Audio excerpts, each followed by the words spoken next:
So we've got people joining us. I see that. Jamie, Janet, Janelle Wilson's on here. There's Kristen McLean. She's on here. Kristen. Thanks for being here again. Kristen's going to be with us to draw a really cool image. So if you've been to one of those meetings in the past where at the end of it, there's this visual of exactly what happened. And it's really it's just a vivid ink, which is the name of her company too. A vivid ink representation of what we present. So she's going to do that for us, and that'll be in the recap. So participants coming in, we are recording this. We will put it on the website, so petracoach.com. It'll be part of a blog after that, and everybody will also get a recap at the end. So that'll come to you in an email. And then everybody should have been sent this document. It's 4 or 5 pages. This is what we're going to be working from today in the time that we have with Gina. And if you don't have a copy of that, in the chat box, it says link to worksheet or https://greatnessu.com WP215. Select that link and you can copy that over into your browser. You won't be able to click it because Zoom put in some new security protocols that doesn't allow you to click links anymore. You have to copy. What? Oh yeah, copy and paste them into something else. Somebody does. Really? One person does something incorrectly, they change absolutely everything to suit everybody else. So. And for some reason that doesn't work. I just posted the link to the page where it's stored, so you can just go to that link, and at the top of the page, it's the first one. That form is fillable electronically, so you can take notes on that form in the text fields. Awesome, awesome. Yeah. Well, let's jump in. Gina and I were supposed to be in London 3 weeks ago, 2 weeks ago, something like that, for the Key Executive Program, where we were launching the actual first ever international Key Executive Program. And we had rented this really cool castle outside of London, and we were going to be there for 3 days with 80 or so entrepreneurs from around the world. And then COVID showed up, and we got stuck in our homes for a little while. So I'm glad that you're joining us today, and we get to spend a little bit of time back and forth in conversation and listen to your content. If you don't have a copy of Gina's book, it's Think or Sink, which I actually have a hard copy here. You sent me a PDF and I ordered one of these. What? Yeah, I ordered a book. I actually paid for it and everything. Impressive. I know. And I did a little bit of reading this weekend on it. There's a section in here about the RAS filter. I talk about that quite a bit, and how you break through to get, good, vivid images. Yeah.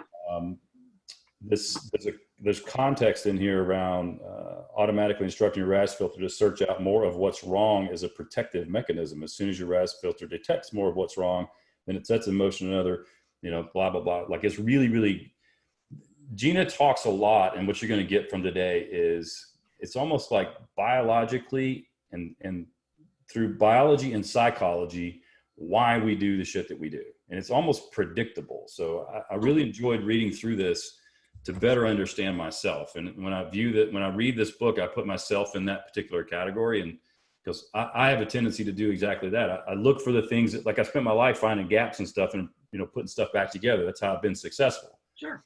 So the little box where it says, focus on the flowers. I'm like, what flowers? We need flowers? What do we need flowers for? So I get the concept of it. It just becomes a little bit difficult. So I'm really looking forward to hearing a lot more from you. And we're going to go back and forth a little bit. If you have questions, put them in the Q&A box.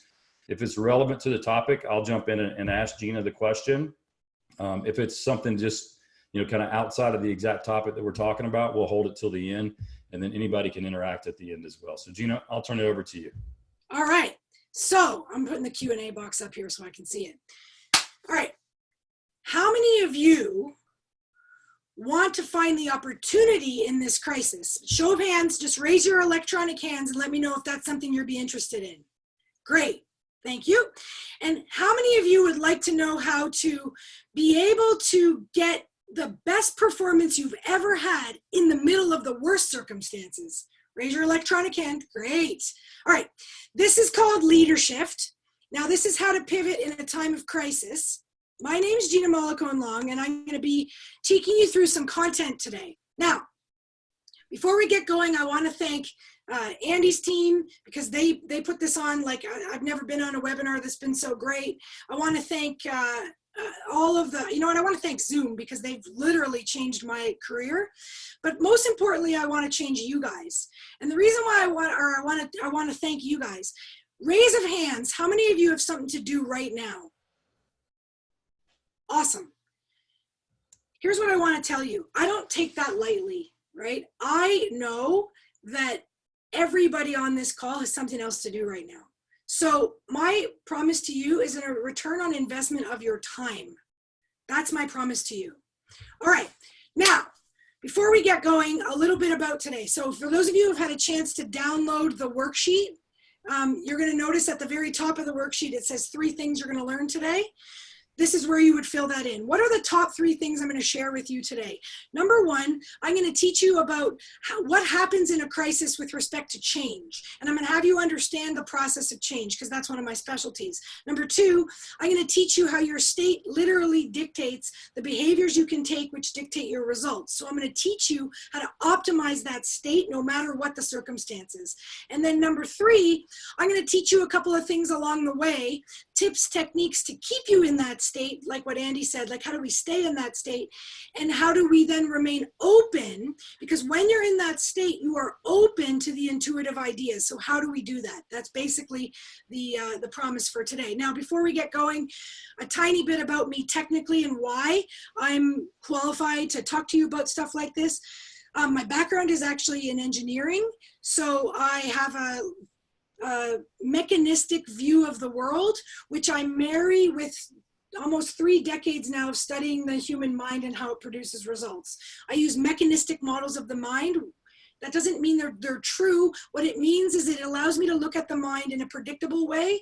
And as you would look at the engine of a car, tinker with variables that will allow you to change variables and then measure the outcomes to see if that's making a difference. So that's me. I've had this company called the Greatness Group for about 25 years now, and that is what we do. Reveal greatness is why I get out of bed and do things like this. So now, before we get started, who wants to get the most out of this program? Show of hands. A lot of blue hands up. Awesome. I can see those blue hands. So here's the thing. There are 2 guidelines for a Gina program. Number 1, don't believe everything I say. And this is really important from a learning perspective. What I say is an invitation to consider a new way of looking at things, but it is not the capital T truth. And anybody that tells you that they have the truth should be reminded that the world was flat and that was true. Okay, this isn't the truth.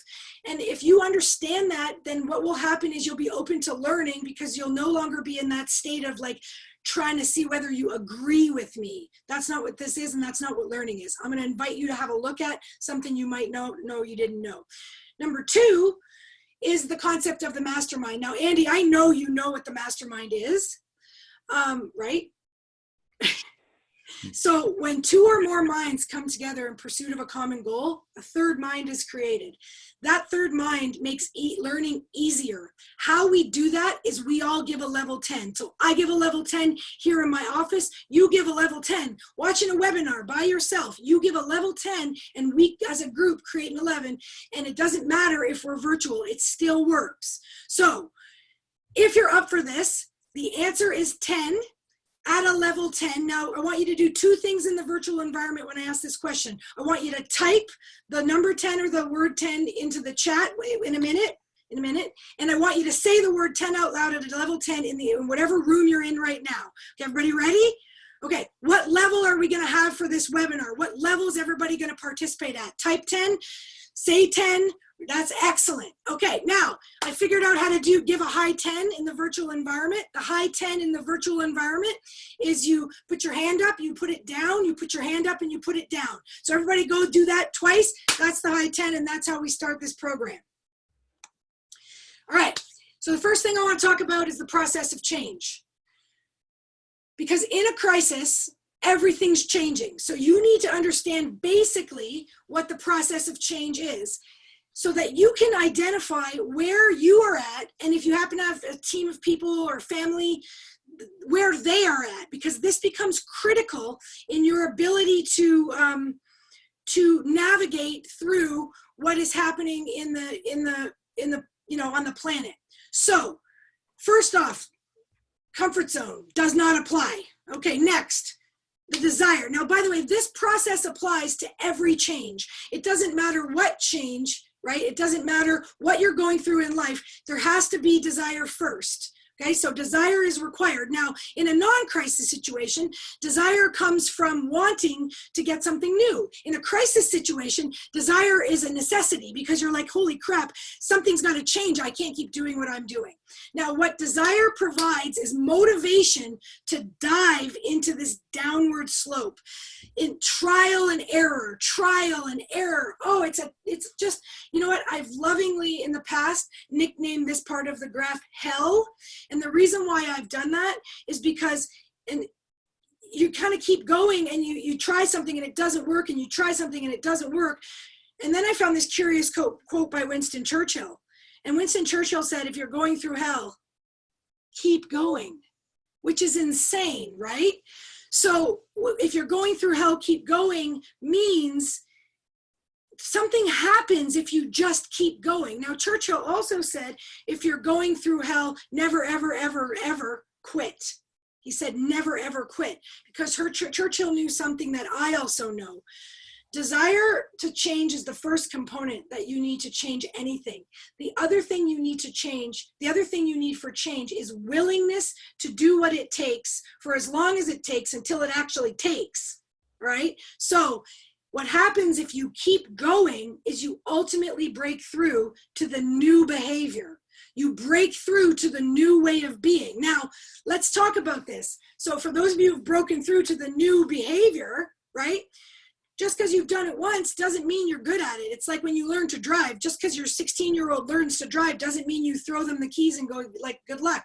What has to happen is you have to master that behavior until it becomes the dominant way you do it. And this is critical in a crisis, okay? Because until it is dominant, until it is absolutely the way you do it, no matter what, you will revert back to the way you used to do it.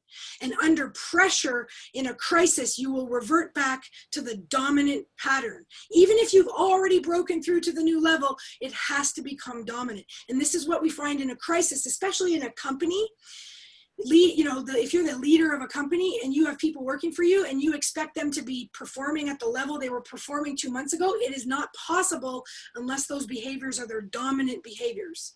Then what happens is that it's a dominant behavior, so it's at a new level. Now, Andy mentioned my book. This graph that you're looking at on the page right now on my slide is actually page 165 in ThinkerSync, which I didn't just give to Andy, although he's already taken it to the next level. There's a copy for you at greatnessu.com/virtual. It's free, there's no charge. Most of the stuff on that page is free. The reason why is that's page 165, and it is the most used page in the entire book. The process of change underlies all of this. So, Andy, quick question. Where do results come from? Where do results come from? Here, let me ask the audience, actually. Audience members, what produces results? What have you been trained to think produces results? Just type it into the chat. If you have an answer, just type it into the chat. What do you think produces results? Positive attitude? Try action. Yes, Leah, hey, it's May the 4th. May the 4th be with you. Okay, so yes, actions produce results. Absolutely, actions produce results. There's no question.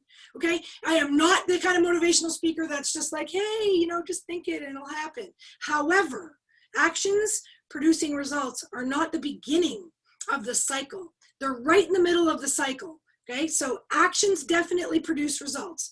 But in the 1920s, so 100 years ago, this model was put forward by Thurman Fleet.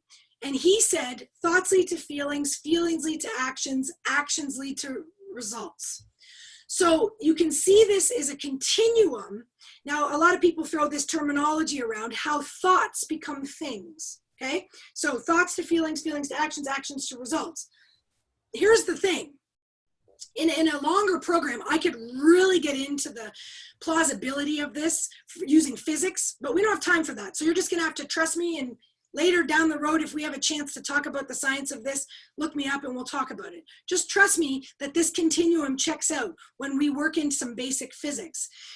But here's what's really important.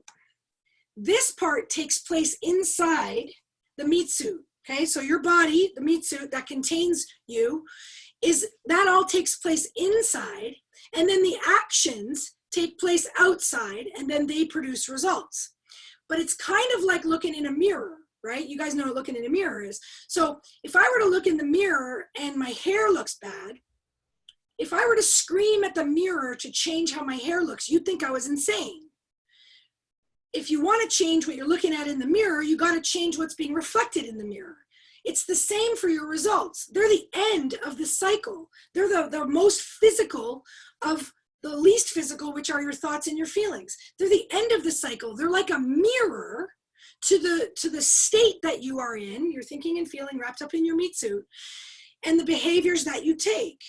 So you've probably seen this before, right? Your state dictates your behavior, which dictates your results. Now, I've used my rudimentary PowerPoint skills to make results look like a mirror, because it's futile to try to change the mirror in order to change what's reflected in the mirror.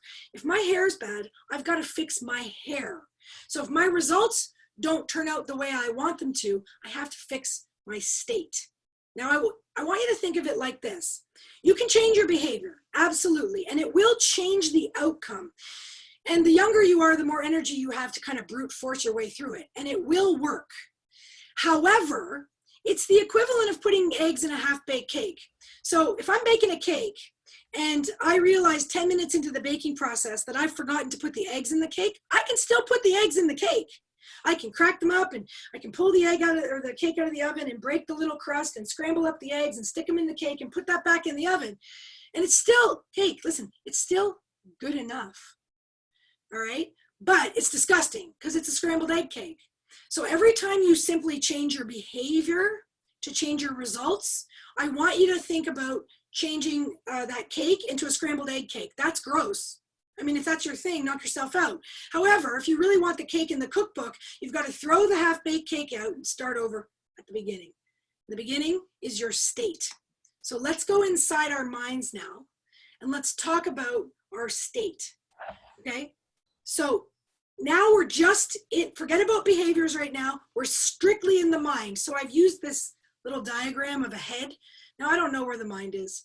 I studied philosophy for decades, and we don't know where the mind is. We think it's in the head. We sometimes equate it with the brain. It's not necessarily the brain, but I'm going to put that up there just so it's easy to grapple with.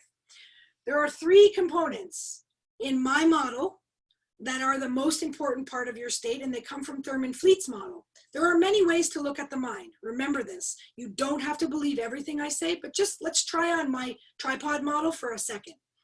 There are 3 components. 1, focus. 2, emotions. 3, physiology. Okay, that's it. Now, what about those components? 1, you have to focus on what you want. It is absolutely critical. And for those of you who think you do this on a regular basis, I'm going to teach you how you get shanghaied by your own biology. Okay, number 2, choose positive emotions. Again, it sounds so stupidly trivial that it almost couldn't be real, because why wouldn't you choose positive emotions? Well, first of all, half the population doesn't even know they have emotions, much less choosing them. And they believe that they are something to be controlled. They are not. I'm going to blow your mind with respect to my model using emotions. And then finally, there needs to be a physiology of power. All right. Now we'll talk about that specifically and how you maintain that power. Then, and only then, do you take actions. You send emails, you do all of this. I want to stop here for a second before we dive into it, because I really feel like there's an opportunity here to teach the power of the mind in a quick exercise. So far, the audience has been really engaged, Andy, so I think they're going to play. So I think we should do this, all right? So how many of you would like to experience the power of your mind in a 30-second demo? Would that be Interesting. Andy, do you want to try this? Do you want to Yeah, do this? let's It's going to go. require us to play at a level 10. I got Okay. you. Now, for those of you who are watching this webinar in a room all by yourself, you're about to look crazy because you're going to be doing something in a room by yourself that doesn't make sense. You're not going to be sitting at a computer. You're going to have to move around. Now, Andy, are you okay to look crazy? Because it's only you and I that they can see. They can only see me and you, and we're going to look insane. But if you give this a level 10, and I'm going to give it a level 10. I'm going to back up here so you can see what I'm doing. If everybody does exactly what I say, you will have the experience of your mind creating reality. Now, how cool is that? Because when I say shit like that, people go, oh, that's so great. No, I want you to feel this. Okay, so if you're in, you have to have the desire to want to experience this, and you have to have the willingness to do what I say. Everybody does exactly what I say. You'll feel your mind creating reality. You ready? Andy, you got to speak for them. Are you ready? Okay, do exactly what I say. Put your hand straight out in front of you. Flip one hand palm up, doesn't matter. Now, with the imaginational ability of a 5-year-old, so maybe close your eyes so you can be like a 5-year-old would do this. I want you to imagine with all of your might, what would happen if I dropped 5 of those books from your bookshelf on the hand that's palm up right now? What would happen to the hand that's palm up if I pick up, that's right. And now what would happen to the hand that's palm down if I took 5 red helium balloons and put them on the hand that's palm up? Okay, everybody, I know you go to the gym, but 5 books are heavy. So let's say 5 encyclopedias. What's going to happen to the hand? What's going to happen to the hand with more balloons? Excellent. Now have a look at what you've created. And let me say this. Andy, you can put your hands down now. That was 30 seconds of suggestion. And you created a reality that, my friends, does not exist. And all it was my suggestion. And you're following my suggestion for whatever reason. Now, I obviously gave you a reason to follow my suggestion, but my friends, that is happening all the time.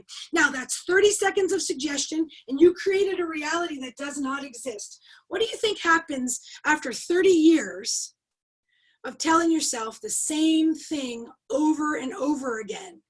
And these things usually that we tell ourselves are not the most powerful things we've ever said. And we say them like they're real, and then our reality makes it so. Does that make sense? That's the power of your mind. Now that I've got your attention, let's go back to this presentation, shall we? Okay, so here we are. Let's look at each one of the components. So we're going to start with the most important component. If you had to leave this webinar right now, remember this: you get what you focus on, so focus on what you want, period. Now I know that sounds so trivial. Try this. Everybody, are you ready? I'm going to give you a command, and then I want you to honestly type into the chat what immediately pops into your mind when I say it.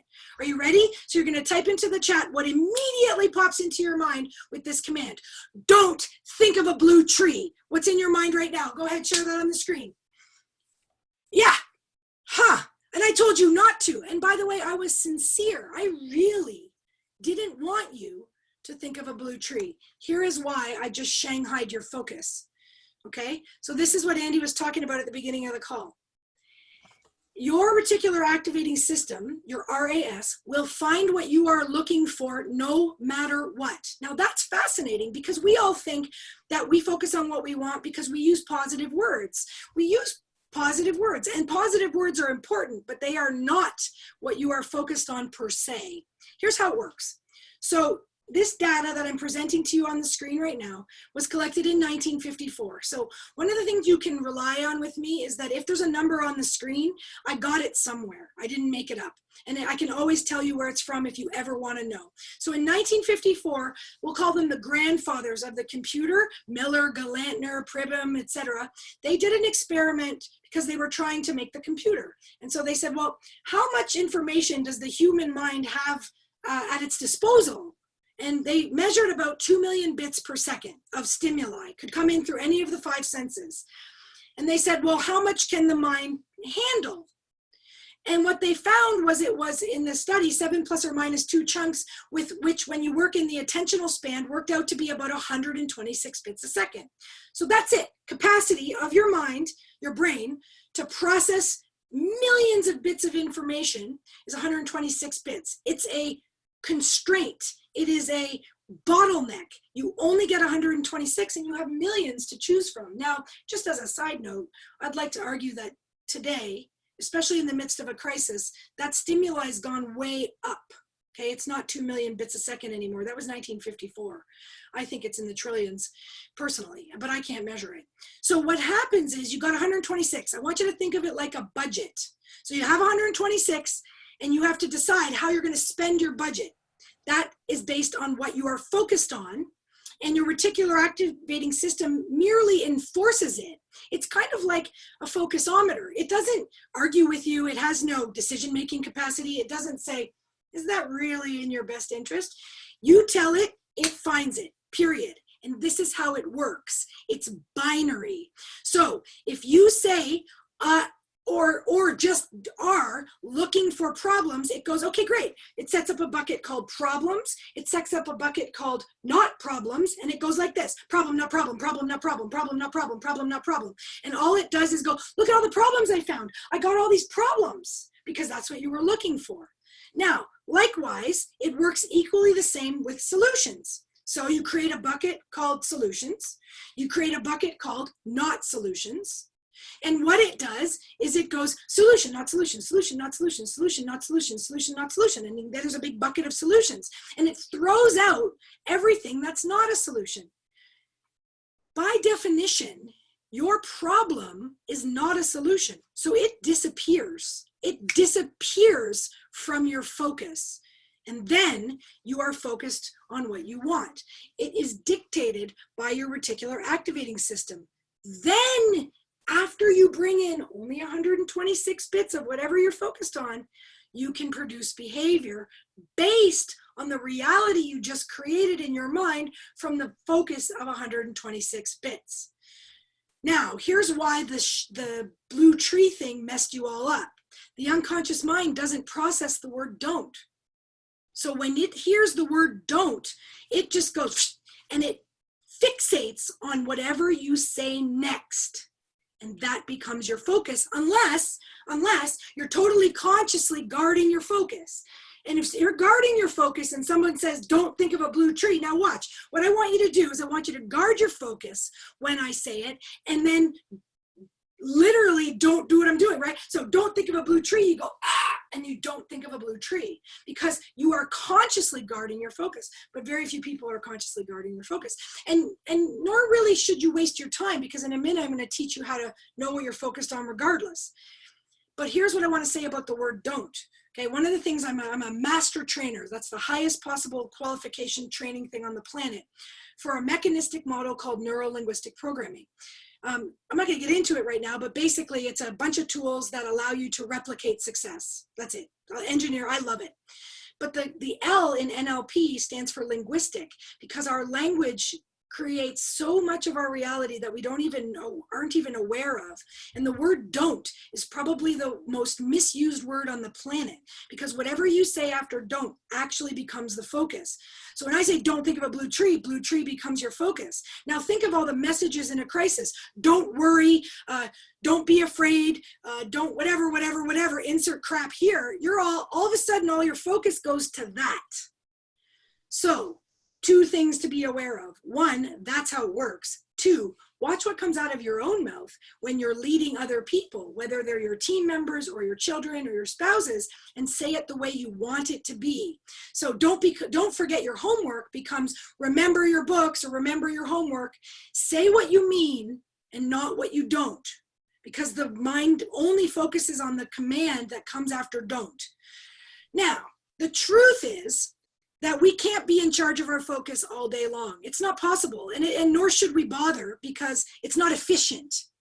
So your focus is going to go to the loudest, shiniest object in the room. Now, if you're truly focused on what you want, and when this is working really well, the loudest, shiniest object in the room will be an intuition, an idea about what it is you're trying to achieve. So you do need to be able to kind of lose your focus so that you can find the idea you didn't see before. Absolutely. But for the most part, when we lose consciousness on our focus, most people regress into focusing on what they don't want. Not because they're bad people. It's just because it's the loudest thing in the room. And in a crisis, It's focused on one problem. So instead of there being a plethora of things to focus on around the world, we're all focused on the same thing.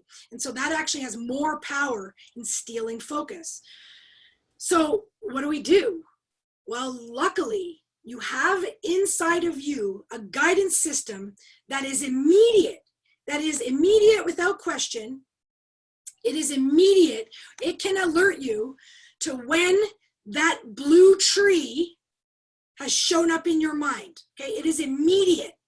So when I say don't think of a blue tree, you think of a blue tree. So as soon as you start focusing on what you do not want, okay, so let's say you want, I don't know, to make an extra $10,000 this week.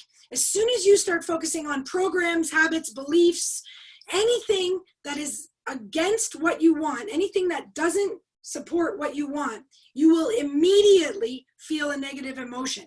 Now, this is not because negative emotions are bad.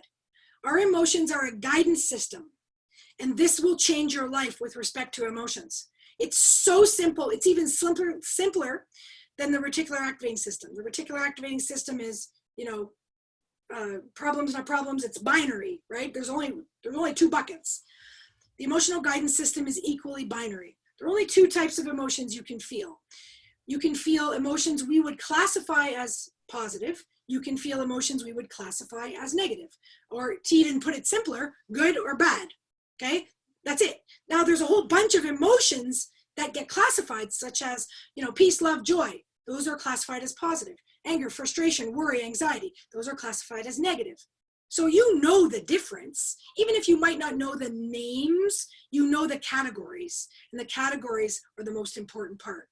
Because essentially, when your focus, so the words that come out of your mouth, they can be your focus, but generally they're not. Generally, the words that come out of our mouth, because we don't do a lot of training with keeping our word, and that's a whole other segment. The words that come out of our mouth, they might be positive, but they do not indicate focus. The emotional guidance system is the only thing that can confirm what you're actually focused on. And here's an example. I use this example because most people can relate to it, and it's out of context of business. In January, after the holidays, and you look in the mirror and you're like, ugh, right? You look in the mirror and you might think, oh God, how did I get so fat? But you don't say that to people. Well, some people do, but you don't. You've been trained enough to know that you at least have to think positively as a start. You have to have positive language as a start. So you say to your friends, this year my goal is to be fit. Yeah, sounds so good. The thing is, if you're in a negative emotional state when you say it, you can be 100% sure that the programs inside of you, the habits, the dominant patterns, are focused on not being fat. It's the exact same thing. One is focused on being fit and one is focused on not being fat. Both will achieve the goal of, say, for example, losing weight, but one is focused on what you want and one is focused on what you don't want. And this is a critical thing. So it is not the words that come out of your mouth that confirm your focus. It is the emotional state. And what I can tell you is this: your negative emotions are a warning sign, immediate warning sign, to focus on what you want. So they're like, the unconscious mind doesn't have linguistic capacity. So it's down there going, hey, you're focused on what you don't want, but it can't text you or communicate to you. And so emotions are the only way it can communicate. So here's what you need to do with the emotional guidance system. The minute you notice anything, you become conscious of any state of your emotion whatsoever, stop what you are doing, notice that it's a negative emotion. So what do we say when people are in a bad mood? We say snap out of it. So I created an acronym called SNAP, right? Because people always say they snap out of it, but they don't really tell you how. So I'm telling you how. Stop what you are doing. Literally, if you're in the middle of typing an email and you feel a negative emotion, stop, take your hands off the keyboard, notice the emotion, and then alter it. Now I'm going to teach you an altering technique here in a minute. And then after you've altered the emotion, which technically means you altered your focus, then proceed what you were doing. So alter can be anything. So Andy, you've probably done tons of workshops or work and learned a million techniques, right? Probably if we talked about it, you've got lots, you've got go-tos, I bet. right? Box breathing is an example. I was just doing box breathing this morning. Now, what do you know the elemental aspect of box breathing? Of course not. That's your engineering. Let's talk later. Talk to me later. Okay, but I'm going to teach you guys a technique because the most prevalent negative emotion that comes up in a crisis is worry, right? And it comes from focusing on what you don't want. Does that mean that's me? So I'd like to do a quick technique for everyone that will allow you to eliminate, specifically alter the emotion we call worry or anxiety. So would this be useful for you, Andy?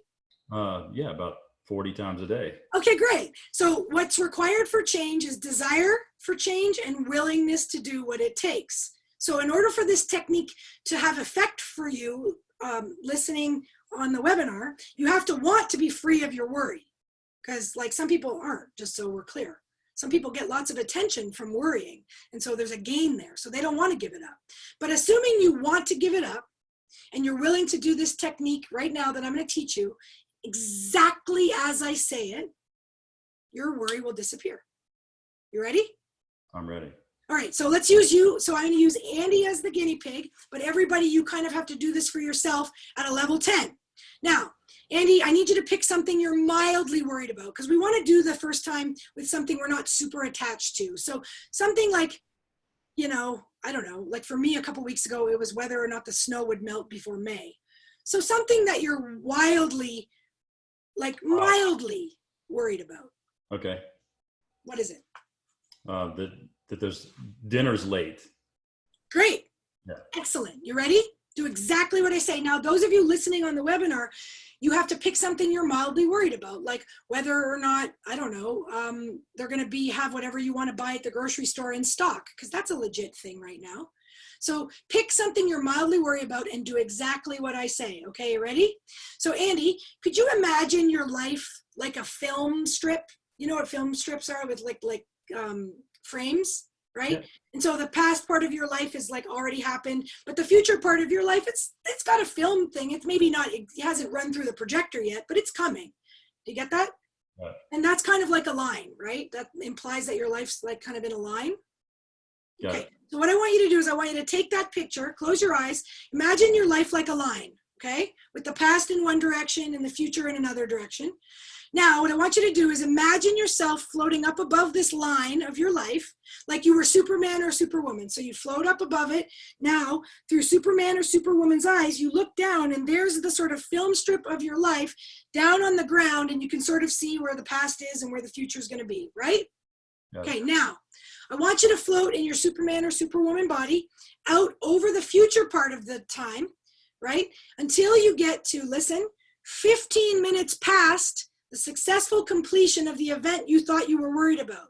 So go all the way to 15 minutes past the successful completion of the event you thought you were worried about. Turn your body and notice, where does the worry go? It's gone. Now stay up there and watch this. This is the powerful ending. So it disappears.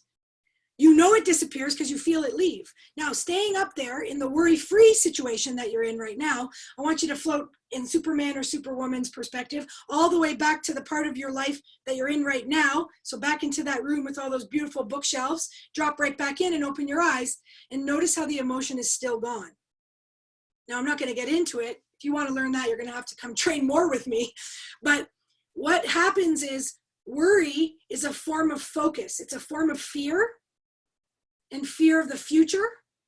And so therefore, unless you are a psychic and you can predict the future, which most people can't with relative accuracy, your ability to focus on what you don't want in the future is not helping you. So when you feel worry or anxiety, it's like, hey, you're focused on this thing turning out badly, and that doesn't do anybody any good. So what you do is the solution is you float up above and then you imagine it completing successfully. And when it completes successfully, there's no worry because who's worried about everything working out well? So the worry disappears and then you come back to now. Okay, so it's stop, notice, alter, proceed. All right, let's go back. Let's get back in there. So you snap out of it. Now that was one altering technique. There are many. I teach many and other people teach many. And here's what I want to say about these altering techniques. They all work because the only thing required to alter, which is a fancy word for change, okay, is desire to change and willingness to do what it takes. And in the case of an altering technique, it means the willingness to follow the instructions of the technique. Now, people will come to me and go, oh, you know, I'm also a master trainer of hypnosis. If you keep asking me, I'll keep telling you. And they'll say, oh, that didn't work for me. Hypnosis is a process of following instructions. And don't get me going on the rant about how all advertising is based on hypnosis. But here's the thing. You have to want the change, and you have to be willing to do the technique.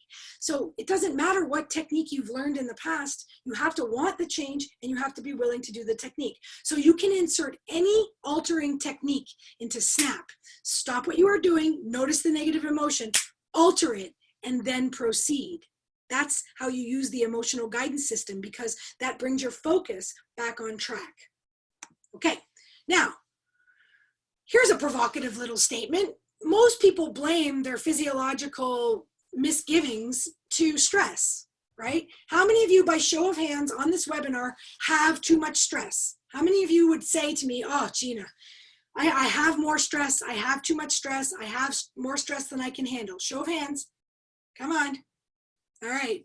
Now, very good. Now, here's the thing. If I were to bring my wheelbarrow, when I used to do these programs live, I used to bring my wheelbarrow to the training, and I'd say, okay, everybody, I'd pick someone from the audience, and I'd say, bring me your stress, put it in my wheelbarrow. But we can't put it in the wheelbarrow, Gina. But why? Remember, neuro-linguistic programming, language. I have stress. Let's just decompose that grammatically for a second. Have, verb, stress, noun, noun, person, place, or thing. Person, place, or thing should be able to fit into a wheelbarrow. Why can't I fit stress into a wheelbarrow? Because it ain't a noun, folks. It ain't a noun. And that's the most important thing.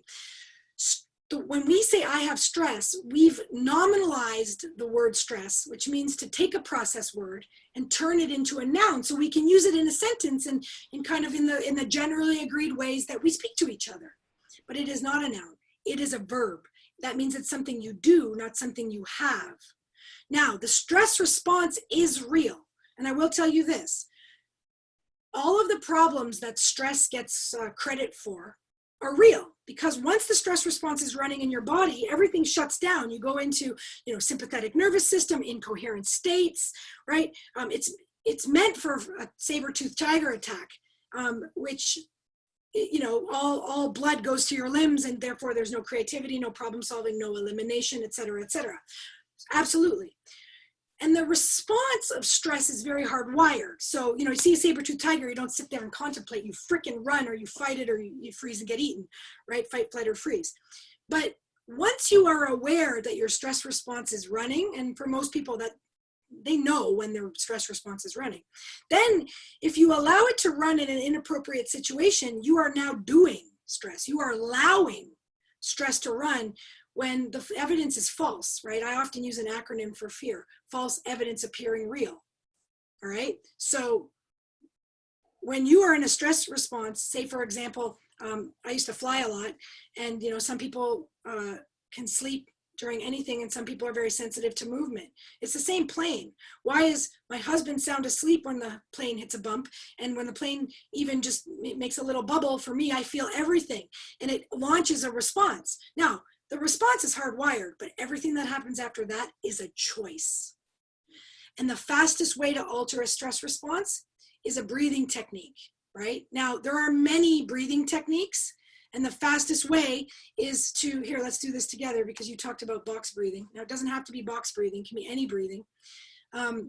What I like to say, because for some people, they're like, what's box breathing? We've got to do a whole friggin' webinar on box breathing. Forget it, it's simple.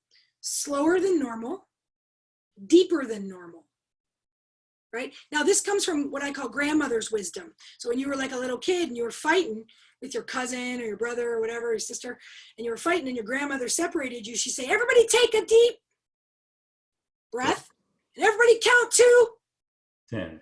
10.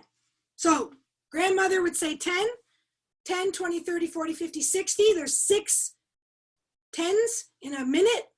So the probably a good stress relieving heart or breath rate would be 6 breaths per minute. So slower than most people breathe, and deeper than normal. Thanks, Grandma. Now, what we found is, you probably study breath, and I've studied breath. all the esoteric books, all the books on breathing, they all say 6 breaths per minute. It's like some magical number, right? And for the most part, the average adult is in the 12 to 18 breaths per minute, just so you guys know. Now, I do a lot of work with and research with the Institute of Heart Math, and they have done research on a specific type of breathing that's slower and deeper than normal, that layers in the emotion of gratitude while you're breathing. That's the only caveat. When they measure this, they can actually measure a state to confirm whether you've changed your state or not. Now, I use biofeedback devices like crazy, right? I use the one I use is from Heart Math, right? This is what it looks like. And it attaches to a sensor. And I confirm that I've actually changed my physiological state, because you need to be in a physiology of power. Now, it's just breathing slower than normal, deeper than normal, and activating a feeling of gratitude. That's it. And 1 minute, well, actually the data says 100 seconds, so 2 minutes, will halt a stress response. And 15 minutes will literally change your state into what we would call coherence. Well, actually in 100 seconds, you'll go into coherence, but being able to stay in coherence, like on purpose for a use, which I'm going to explain in a minute, is about 15 minutes, which I do every day, sometimes twice, sometimes 3 times. And 3 times are on the busiest days, just so you know, because being in a state of coherence is critical to physiology of power, which is one of the 3 things you need to create results. Now, how do you know if you're in a state of coherence? Well, you used to have to go get an ECG and an EEG. Now our smartphone technology is getting to the point where you just need to buy a sensor and you can get a free app and use the biofeedback. And again, I've been dumping all of the things that I use in my practice onto that greatnessu.com/virtual page, because people keep asking me what I do. So I'm just telling you what I do. I do that biofeedback every day without question. Now here's what happens. When you are in a state of coherence, you are open to an intuitive idea. Now, Andy, this is the program I was going to do in London that we were going to do together, which was the science of intuition. Now, we obviously don't have time to do this on the webinar today, but the whole program of the science of intuition was designed to teach you the science of why you are only receptive to intuitive ideas when you focus on what you want in a positive emotional state with a physiology of power, call it coherence, before you take an action. See, one of the things I promise in the science of intuition is help you discern between the voice of fear and the voice of intuition. In your head, they sound exactly the same. However, the difference is fear is a negative emotion, and negative emotions are a warning sign that you are focusing on what you don't want, which means when the voice of fear speaks, it's bringing to your mind ideas that are going to bring you what you do not want. So that's the difference. When the intuitive idea comes, if you are focused on what you want, and you can confirm this with me because you're in a positive emotional state, then the idea it's bringing is based on what you want, which means it's an intuitive idea to move you forward. Now, I work with, say, a dozen or so private clients a year. I do this process that I've created called the breakthrough, but it's curated and it's very, very intense. So it's not for everyone. But one of the things going out, so after the breakthrough, so what we do is we accelerate them through that change point, but then we have to make it dominant. So then when they leave my office, while they've achieved the breakthrough, the period following the office work is the most intense because they have to make it the dominant pattern.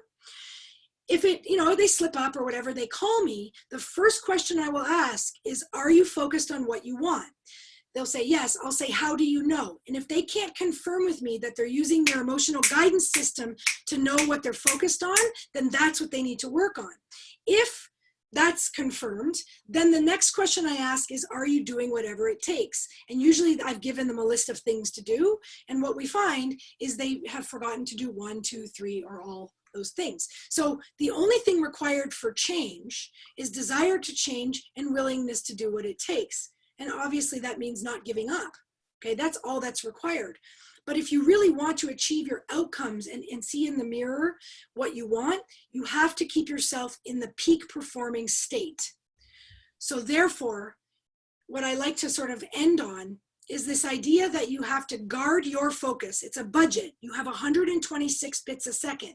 You must guard it like a budget. And then if people work for you or they're in your family and you are the leader, you have to lead their focus by being the loudest, shiniest object in the room and saying it the way you want it. So you can say, oh, we've hit an obstacle, we have a problem, but what's the solution? You don't sit there and focus on the problem. You lead their focus into the solution. You lead reticular activating systems by the way you be, do, and have the things in your life. Now, that's the formal ending of this program.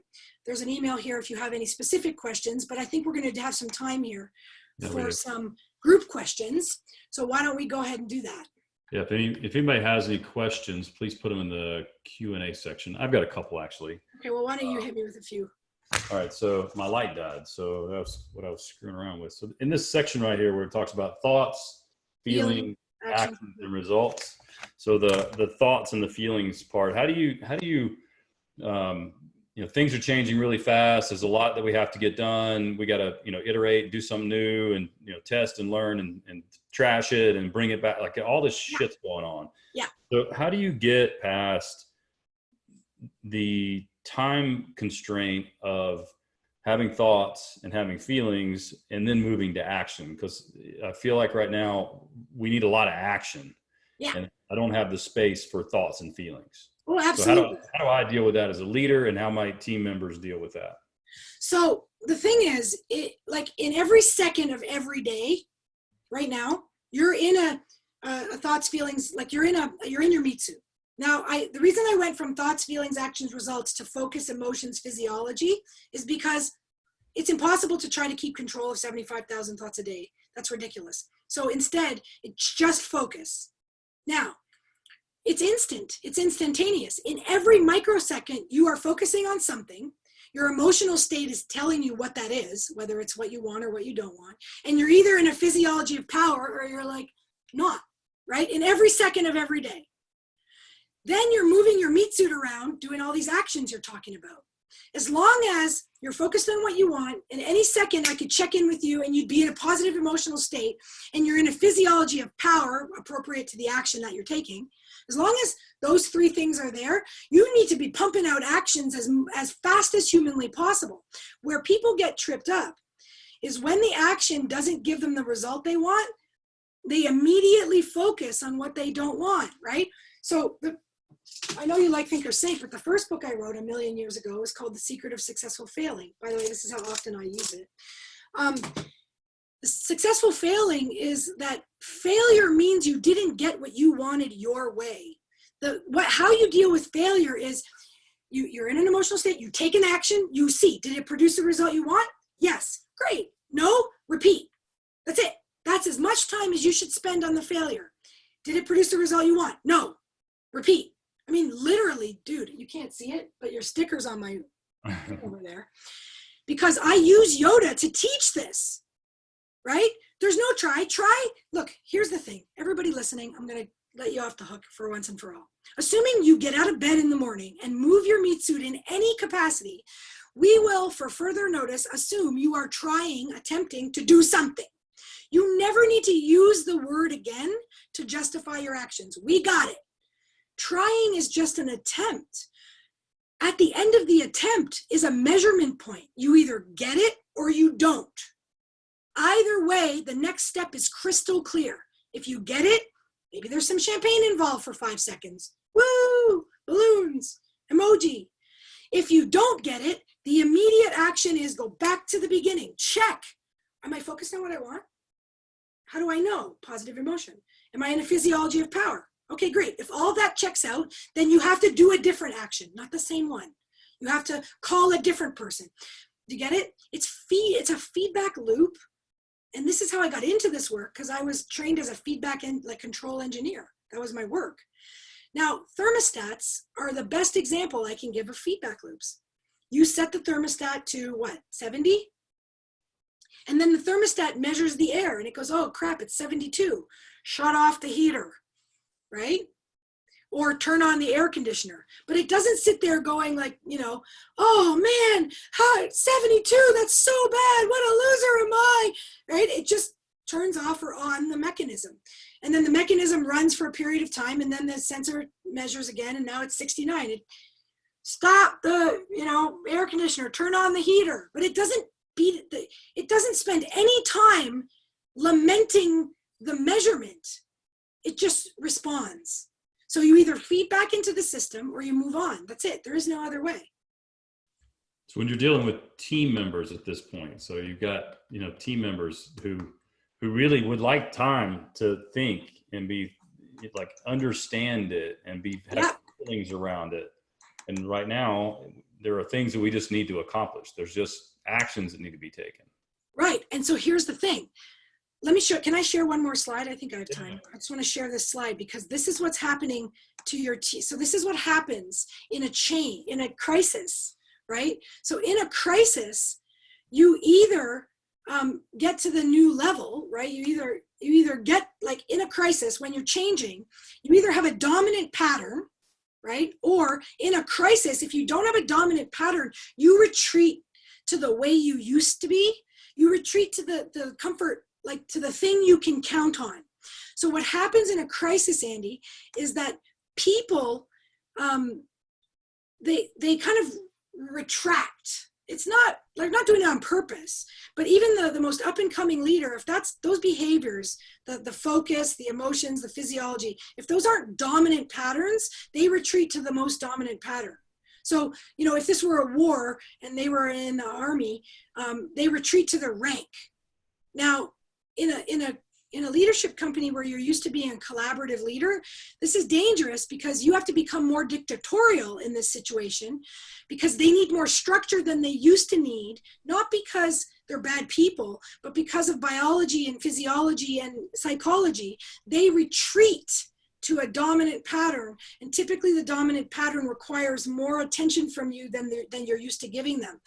Now, this is uncomfortable for collaborative leaders because they don't like being dictators. But here's the thing I want to reframe for you. If you tell them what to do and you give them a firm structure and you check in with them more often to make sure that they're doing it, it will do two things. One, it will increase the efficiency of their productivity. And two, it will make them feel secure because they know that you know where you're going. And then that confidence will allow them to relax a little bit back into their productivity. I can guarantee you, without question, I don't need to wait for the Gallup poll, that crisis plummets productivity because people retreat to a lower productivity level for whatever reason. I mean, they're working from home, they're working from the kitchen table, they got to homeschool their kid, they got to cut their dog's hair. There's a lot of noise. So productivity's in the toilet, and they don't know how to use Zoom or whatever. They don't even have a printer. I mean, it's crazy. So just accept that people's productivity has fallen and step up as a leader. Guard your focus, lead their focus. That's good, thank you. Have you watched any of the new Michael Jordan Last Dance thing at all? Like, love, I mean, I grew up in that era, right? Like I just, you know, there's an example. You know, everybody thinks success is born overnight. Right? Nobody sees the 10,000 shots you take and miss. It's not part of the glamorous story. Lady Gaga did the same thing at the Academy Awards this year, right? She works harder than most people, and she makes sure people understand. I didn't just get this handed to me. I work hard for this, so hard, right? And so back to the beginning of this talk, in the process of change, the only thing required, burning desire to change, absolutely required. If you don't desire change, nothing's going to happen.